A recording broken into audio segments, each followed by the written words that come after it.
حمد الشاکرین وافضل الصلاة واکمل السلام علی سید المرسلین خاتم النبیین قائد الغر المحجلین اکرم الاولین والآخرین نبی الحرمین امام القبلتین وسیلتنا فی الدارین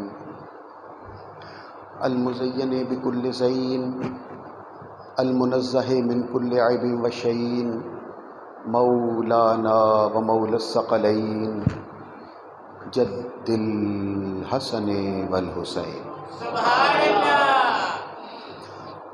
نبی الانبیاء عظیم الرجا عمیم الجود والعطاء ماحی الذنوب والخطا شفیعنا یوم الجزا سبحان اللہ سر اللہ المکنون در اللہ المخزون نور الافئدة والعیون سرور القلب المحزون عالم ما کان و ما یکون سبحان اللہ سیدنا و مولانا محمد المبعوث رحمۃ للعالمین اما بعد فاعوذ باللہ من الشیطان الرجیم بسم اللہ الرحمن الرحیم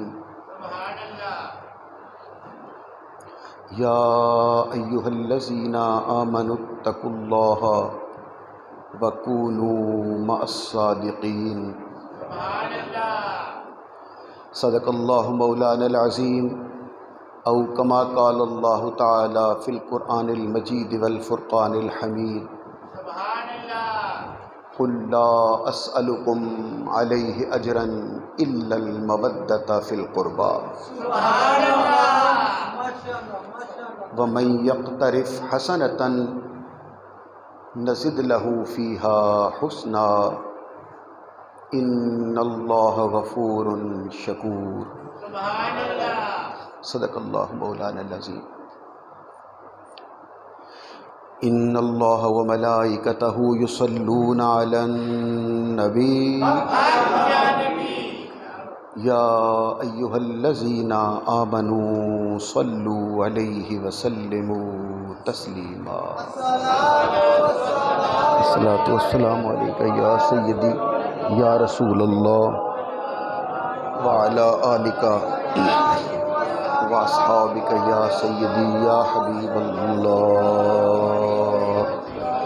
الصلاۃ والسلام علیکہ یا رحمۃ للعالمین وعلی آلک واصحابک یا سیدی یا محبوب رب العالمین اللہ اکبر۔ نہایت واجب الاحترام معزز محترم حاضرین اور سامعین کرام، حصول برکت کے لیے دو جگہ سے قرآن پاک کی آیت مجھے تلاوت کرنے کا اور آپ حضرات کو سماعت فرمانے کا شرف حاصل ہوا ہے۔ سبحان اللہ۔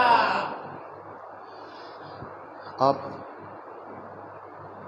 ربیع الاول شریف، ربیع النور شریف کا آغاز ہو چکا ہے۔ ربیع الاول شریف کی آمد پر میں آپ سب کو تہہ دل سے مبارکباد پیش کرتا ہوں۔ جزاک اللہ خیر۔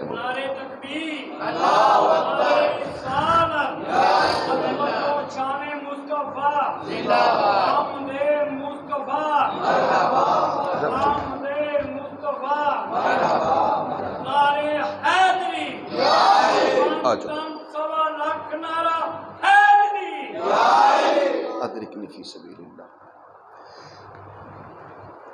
اس دعا کے ساتھ کہ خالق کائنات اس برکت والے مہینے کی بے شمار برکتیں ہم سب کو عطا فرمائے۔ جہاں جہاں میلاد شریف کے پروگرام ہوں مالک قبول بھی فرمائے اور حفاظت بھی فرمائے۔ عافیت کے ساتھ، حفاظت کے ساتھ ہمیں اپنے آقا کے جشن میلاد کا اہتمام کرنے کی توفیق عطا فرمائے۔ ہم اپنے آقا کا ذکر کریں گے شروع۔ بھائی صاحب کا مصلی یہاں بچھا دیجئے۔ مصلی اس صاحب سے لیجئے، بچھائیے۔ بسم اللہ صاحب، خوش آمدید۔ چل تشریف رکھیے صاحب، ماشاء اللہ۔ گزشتہ آپ کو یاد ہوگا میں نے عرض کیا تھا کہ 28 صفر نواسہ رسول، نور دیدہ نگاہ بطول، جان نشین علی مرتضیٰ، جناب امام حسن مجتبیٰ علیہ السلام، آپ کی شہادت 28 صفر 50 ہجری کو واقع ہوئی تھی۔ تو آج ہم امام حسن علیہ السلام کے چند ایک فضائل پہلے بھی آپ کو سنا رکھے ہیں، اور آپ کی شہادت اور جو شاتم رسول، گستاخ رسول، میرے آقا کی شان میں گستاخی اور توہین کرنے والا، 2007 میں اس نے پہلی بار حضور کی بارگاہ میں گستاخی کی تھی، اور خاکے، توہین آمیز خاکے یعنی کارٹون خاکے بنائے تھے اس نے۔ تو 2007 اور 2021 ثابت یہ ہوا، اور اسے سزا پچھلے ہفتے دنیا میں ہی اللہ سبحانہ و تعالیٰ نے اس کے لیے جہنم بنا دیا، اور جل کے خاک ہو گیا۔ سچ کہا ہے اعلیٰ حضرت امام اہل سنت الشاہ احمد رضا فاضل بریلوی نے کہ سب سے اعلیٰ ہو اولا ہمارا نبی، سب سے بالا ہو والا ہمارا نبی۔ کیا خبر کتنے تارے کھلے چھپ گئے، پر نہ ڈوبے نہ ڈوبا، اور کون دیتا ہے دینے کو منہ چاہیے، دینے والا ہے سچا ہمارا نبی۔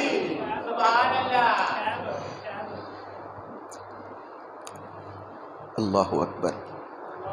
اب اس جملے کے ساتھ بات آگے بڑھائیں کہ اگر توہین کرنے والا، گستاخی کرنے والا، بے ادبی کرنے والا میرے آقا کی اسی دنیا میں سزا پاتا ہے، تو پھر یاد رکھیے اپنے آقا سے یہ محبت کرنے والوں کو جزا بھی اللہ تعالیٰ ضرور عطا فرما دے گا۔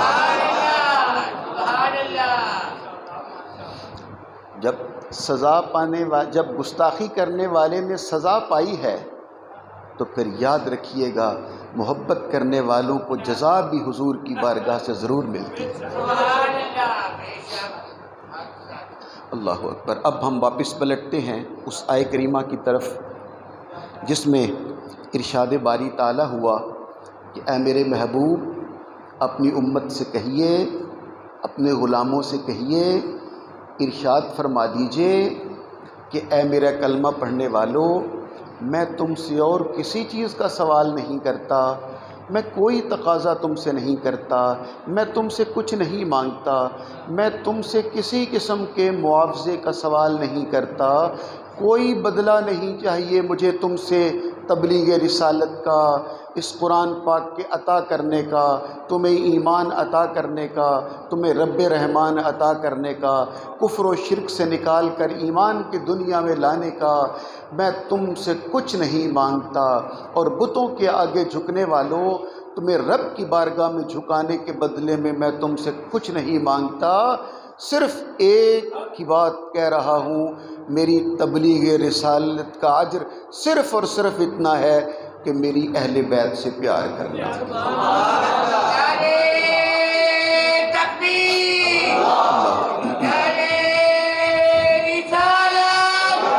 مل کے بولو یا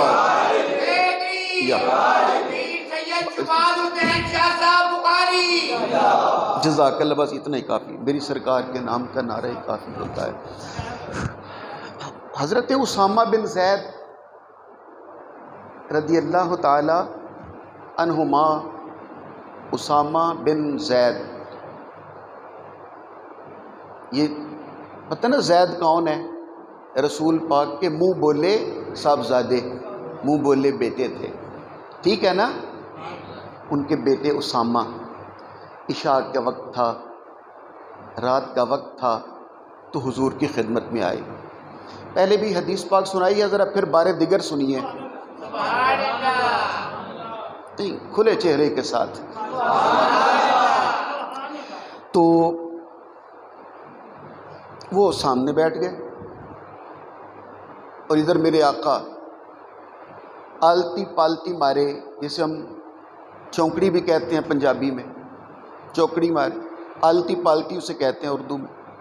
حضور بیٹھے ہوئے ہیں اور کملی مبارک، چادر مبارک، کالی کملی شریف میرے آقا نے اپنے ارد گرد لپیٹی ہوئی ہے،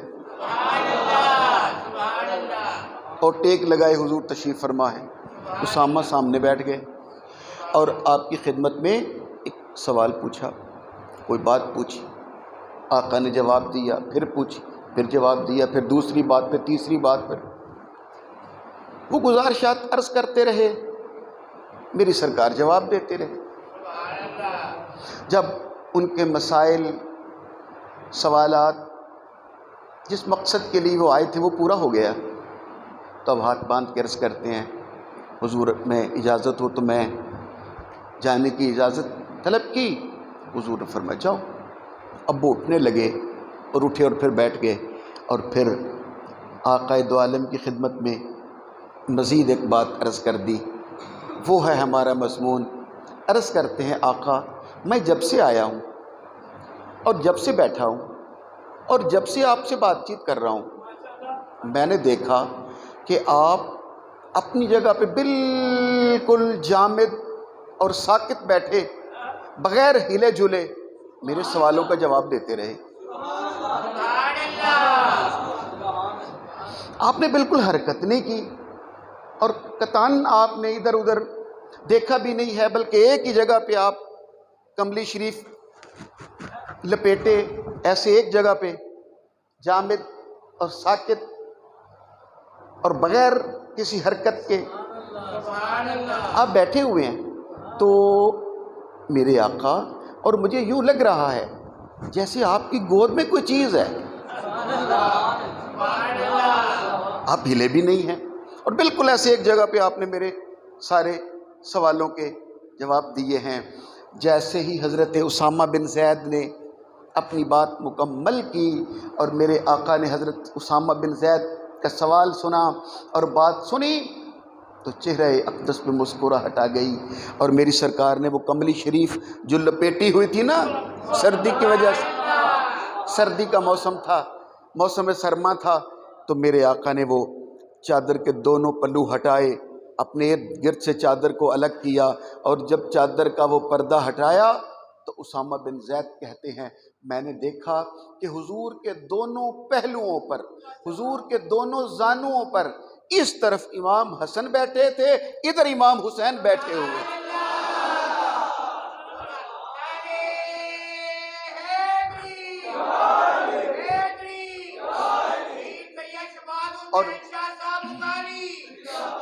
اور میری سرکار نے دونوں شہزادوں کو اپنے زانوں پہ بٹھایا ہوا ہے، اور دونوں آقا دو عالم کی سینے کے ساتھ لگے ہوئے ہیں، اور چادر میں میرے آقا نے سمیٹ رکھا ہے۔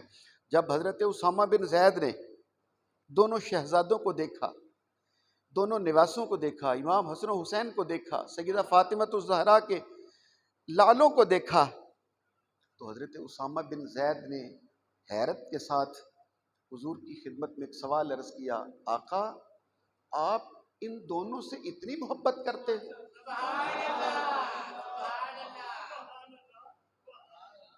اتنا پیار کرتے ہیں۔ اب جیسے ہی انہوں نے حیرت کے ساتھ کہ نواسوں کے ساتھ اپنے نانا کو پیار ہوتا ہی ہے، لیکن عجب پیار ہے کہ آپ نے بالکل حرکت نہیں کی اور دونوں کو اپنے سینے کے ساتھ لگایا ہوا ہے اور دونوں کو اپنی کملی شریف کے اندر چھپا رکھا ہے۔ تو میری سرکار نے حضرت اسامہ بن زید کا سوال جب پورا ہوا تو حدیث شریف میں آتا ہے میرے آقا نے اپنے دونوں ہاتھ دعا کے لیے اٹھا دیے۔ اب میں چاہتا ہوں میں دعا آپ کو سناؤں تو چپ چپ رہ کے سنیں گے یا اپنے آقا سے محبت کا اظہار بھی کریں گے؟ لفظوں پہ غور کیجئے گا۔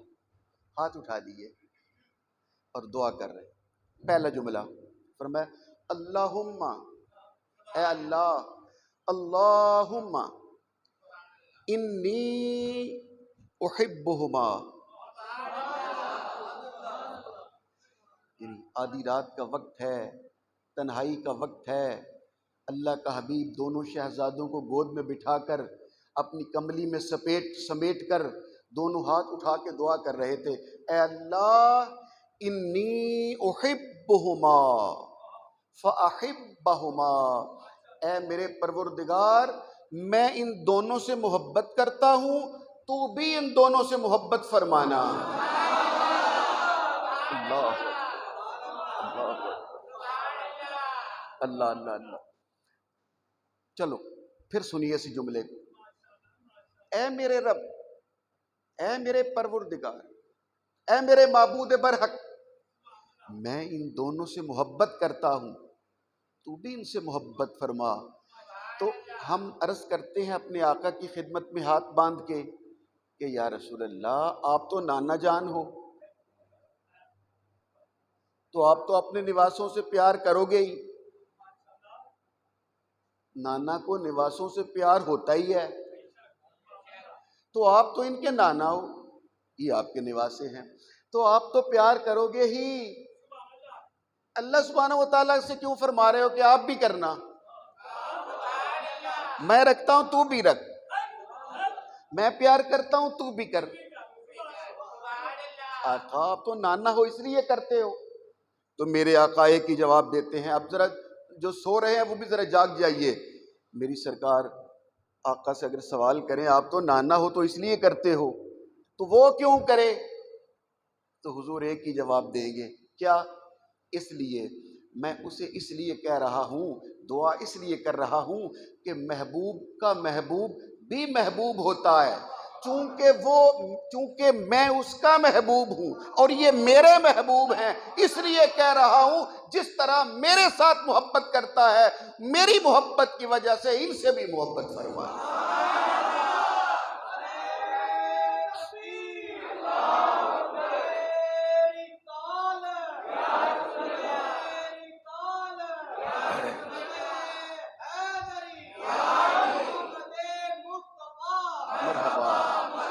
مرحبا مرحبا، اللہ اکبر، جیتے رہیے۔ لو اب دعا کا اگلا جملہ بھی سن لیجئے، پھر وہ میں نقطہ عرض کرتا ہوں، پہلے ہی جملہ سن لیجئے، اللہم انی احبہما فاحبہما۔ اور جیسے ہی ہم نے اپنے آقا کی شان کا یہ جملہ اور محبت کا جملہ کہا، بے ساختہ آپ نے کہا سبحان اللہ، جس کے دل میں اس محبت نے کروٹ لی، اس نے کہا سبحان اللہ، جس کے من میں وہ تڑپ پیدا ہوئی اور خوشبو آقا دو عالم کی محبت نصیب ہوئی، اس نے نعرہ بھی لگا دیا، نعرے کا جواب بھی دے دیا۔ تو یاد رکھیے گا، جیسے اپنے آقا سے محبت اور آقا کی شان کا جملہ سنیں اور ہم بے ساختہ سبحان اللہ پکار اٹھتے ہیں، نعرے لگا اٹھتے ہیں، نعرے کا جواب لگا دیتے ہیں، تو یاد رکھیے گا جیسے ہم اپنے آقا سے محبت کرتے ہیں، اسی طرح آقا بھی ان غلاموں سے بے خبر نہیں ہے۔ یہ کیسے ہو سکتا ہے کہ ہم تو اپنے آقا سے محبت کریں اور محبت میں بول بھی پڑیں اور آقا چپ رہیں، آقا خاموش رہیں گے؟ لو سنو اور اپنا ایمان تازہ کرو۔ پہلا جملہ کیا تھا؟ میں ان سے محبت کرتا ہوں، تو بھی ان سے محبت کر. اللہم انی احبہما. اور پھر ہم جیسے یاد آ گئے فرمایا اللہم انی احبہما واحب من یحبہما. اور قیامت تک جو کوئی ان سے پیار کرے تو اس سے بھی پیار کر.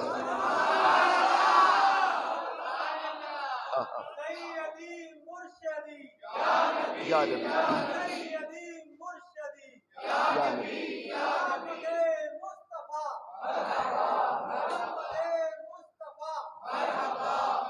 احب السلام یا حسین یا حسین. پھر میری جانب متوجہ ہو جائیے. دو نقطے عرض کرتا ہوں. پہلا تو یہی ہے، کیا کہا جو کوئی ان سے محبت کرے، اے اللہ تو اس سے بھی محبت کرنا.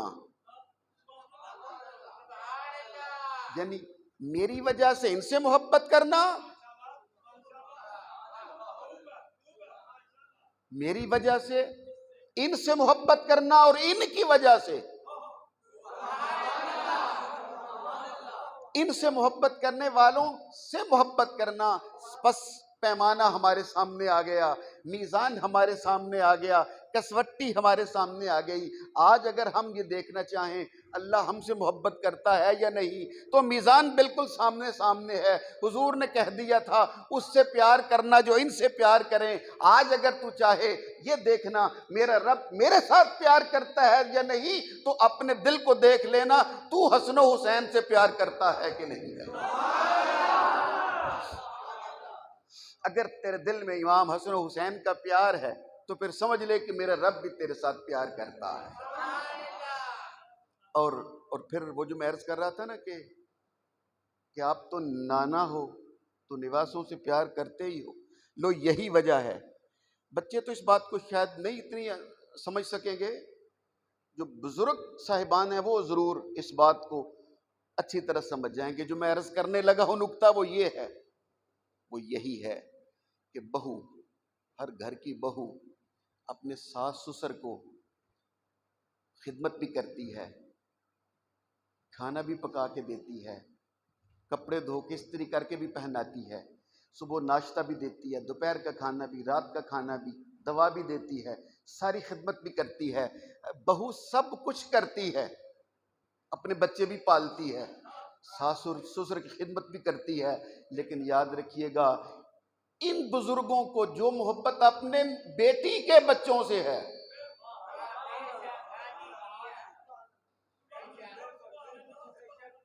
بات واضح نہیں ہوئی بھئی؟ ایک بیٹے کی شادی کر دی، ایک بیٹی کی شادی کر دی. پھر میری جانب ذرا متوجہ ہو جائیے. بیٹی شادی کر کے اپنے گھر چلی گئی، بہو ہمارے گھر آ گئی. اب وہ بہو صبح سے شام تک خدمت بھی کرتی ہے، ٹھیک ہے نا، اپنے بچے بھی پالتی ہے. لیکن ان ماں باپ کو جو محبت اس بیٹی کے بچوں سے ہے، جو پیار نواسے اور نواسی سے ہے، وہ پوتے پوتی سے نہیں ہو سکتا. وہ ماں پورا سال 6 مہینے جب تک بیٹی نے آنا ہوتا ہے 2 مہینے پہلے ہی تیاری کرنے لگتی ہیں نواسوں کے کپڑوں کے لیے، نواسیوں کے کپڑوں کے لیے، اور سامان کے لیے، اور سردی گرمی کے کپڑوں کے لیے. کیوں؟ خدمت تو یہ بہو کر رہی ہے، ناشتہ تو یہ بنا کے دیتی ہے، کھانا تو یہ پکا کے دیتی ہے، کپڑے تو یہ دھو کے دیتی ہے، لیکن پیار تو اپنے نواسے اور نواسی سے کر رہا ہے. تو میرا خیال ہے اب میں جواب عرض کر دیتا ہوں. بچے تو اس منزل تک نہیں پہنچ سکیں گے، بزرگ ضرور پہنچیں گے اور میری بات کو یاد بھی رکھیں گے اور آگے بھی پہنچا دیں گے. یہی وجہ ہے اگر میرے آقا کو کوئی بیٹا ہوتا اور پھر وہ جوان ہوتا اور پھر حضور اس کی شادی کرتے اور پھر بہو گھر میں لے کے آتے اور پھر اس کے بچوں سے پیار کرتے، تو آج دادا دادی بھی پیار کرتے. چونکہ حضور نے اپنی بیٹی کے بچوں سے پیار کیا تو نواسے اور نواسیوں سے وہ محبت مدینے والے آقا کے گھر میں بن گئی، وہ محبت پیدا ہو گئی. بس یہی وجہ ہے کہ میرے آقا نے نواسے اور اپنے نواسوں سے، امام حسن و حسین سے اس شان سے پیار کیا ہے قیامت تک کے لیے ہر نواسا اور نواسی اپنے نانا نانی کو پیار کرنے لگے۔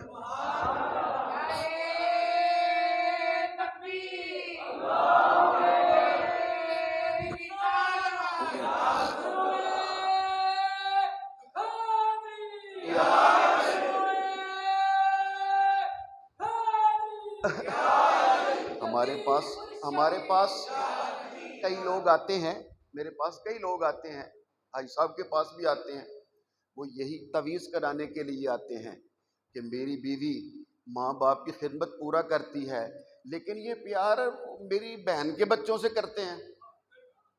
تو پھر میں ان سے کہا کرتا ہوں کہ چونکہ میرے آقا نے نواسوں سے پیار کیا تھا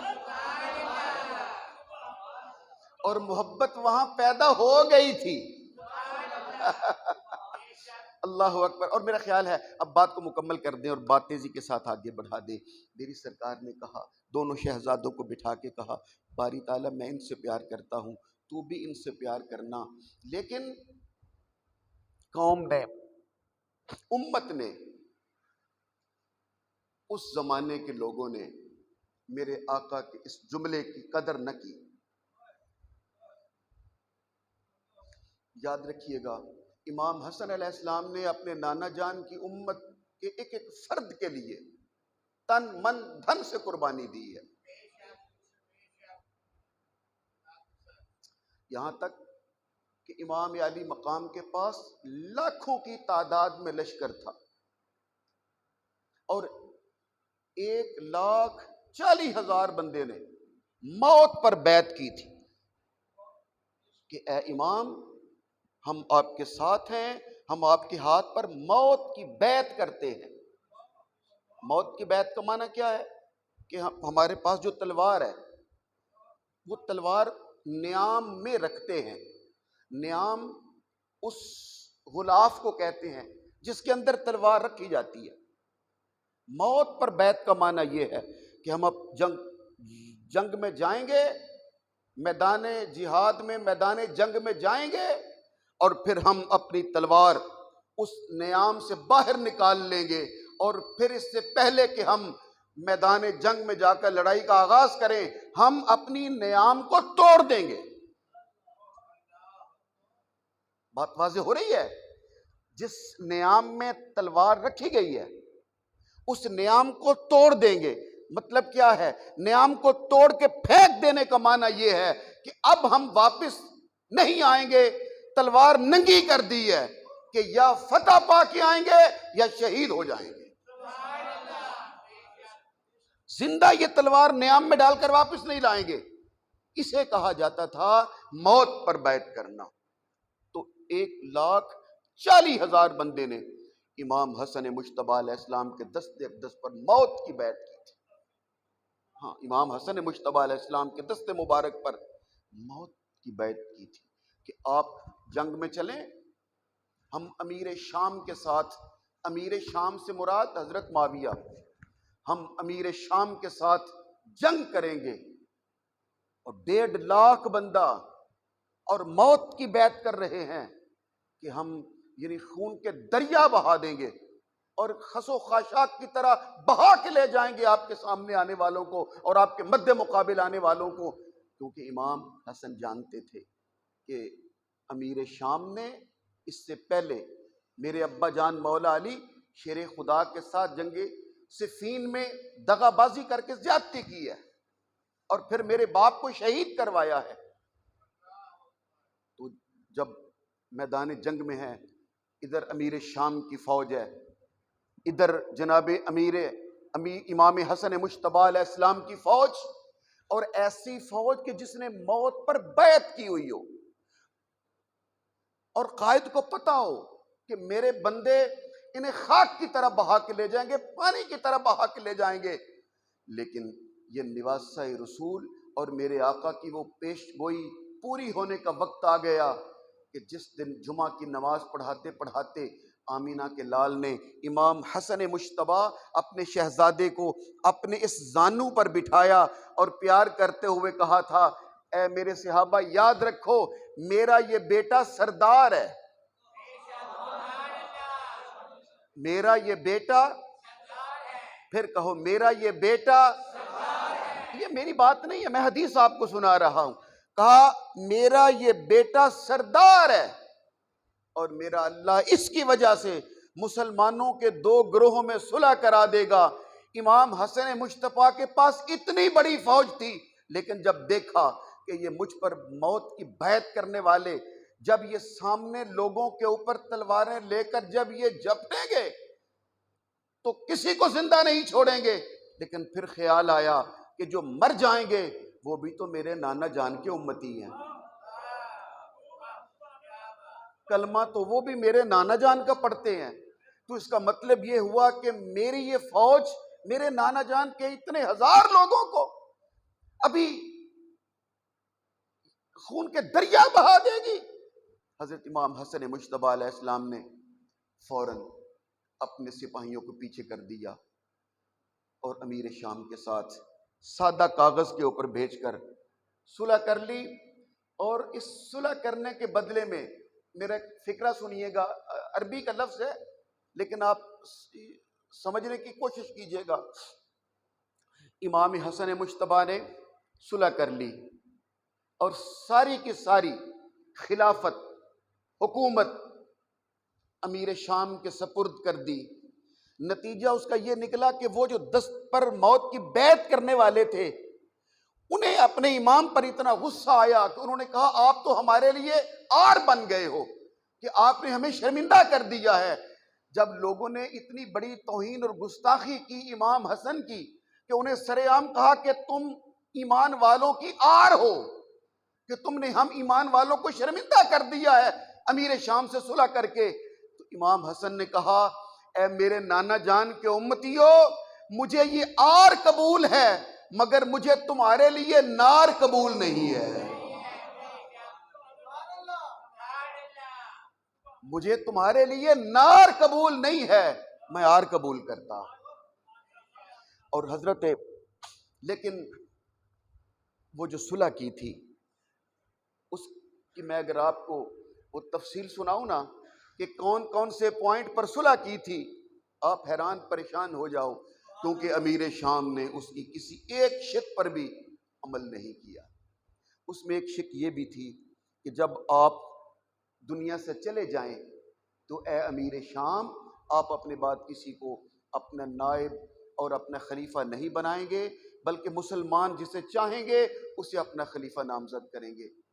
اب امیر شام نے سوچا کہ میں اگر دنیا سے چلا گیا تو لوگ تو واپس خاندان رسول کو ہی اپنا خلیفہ بنائیں گے، ہمیں کون بنائے گا؟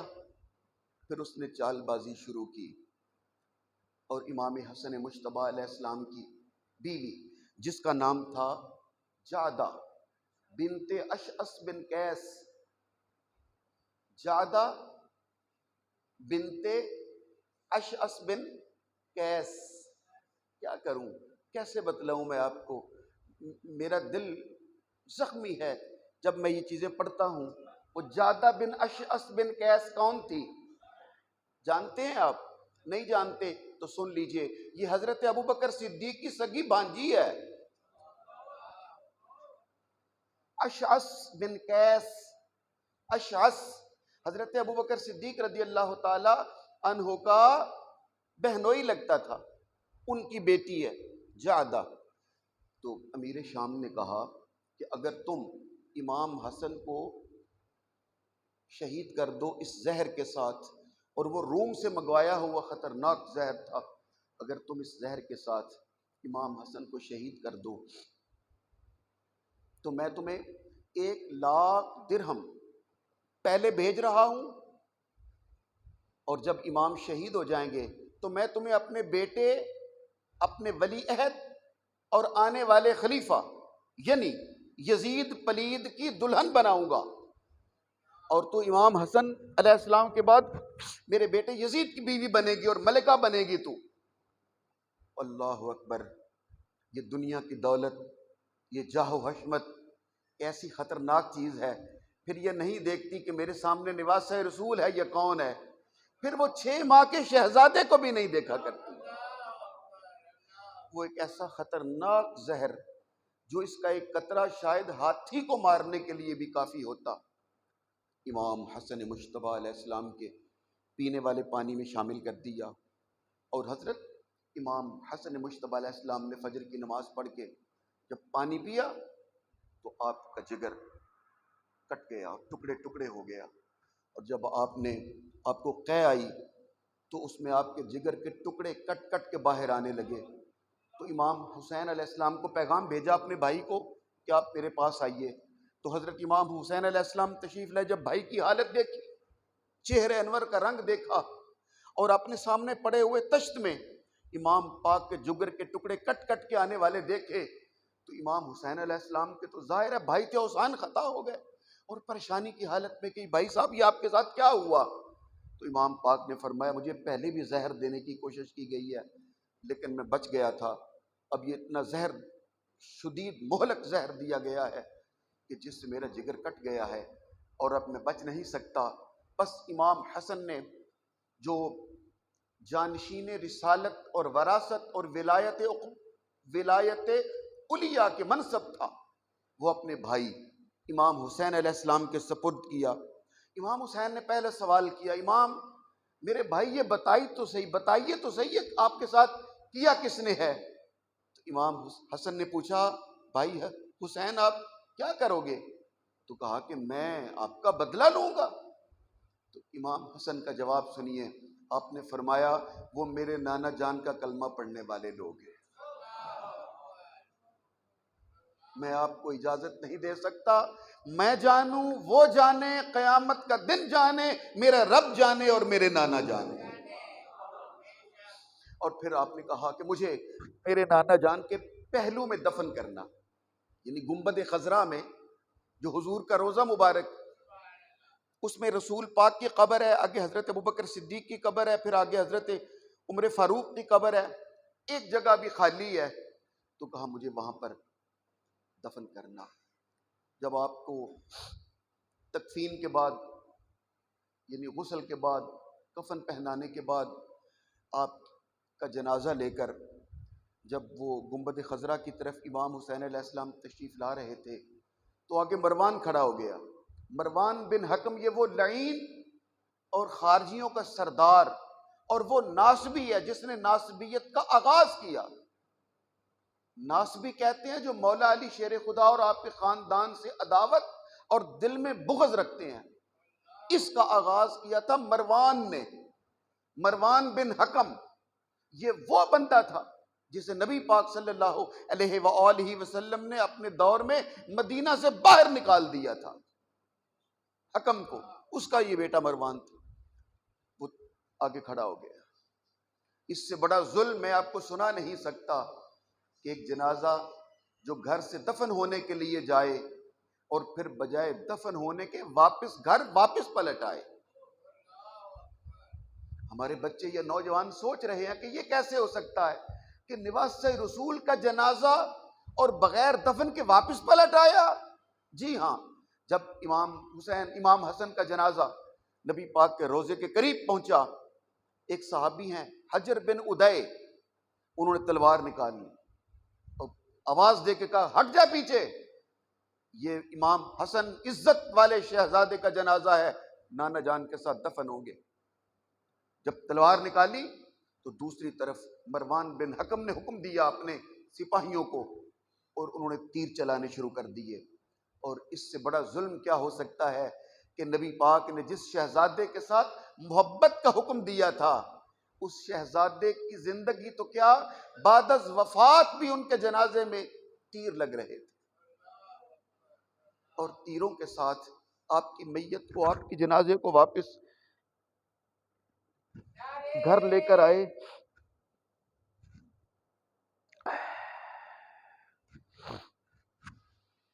واپس گھر آئے تو حضرت سیدہ زینب سلام اللہ علیہا اور دوسرے دوستوں نے بار دیگر غسل کے بعد، کفن کے بعد پھر جنازہ مبارک آپ کا تیار کیا گیا اور لے کر چلے۔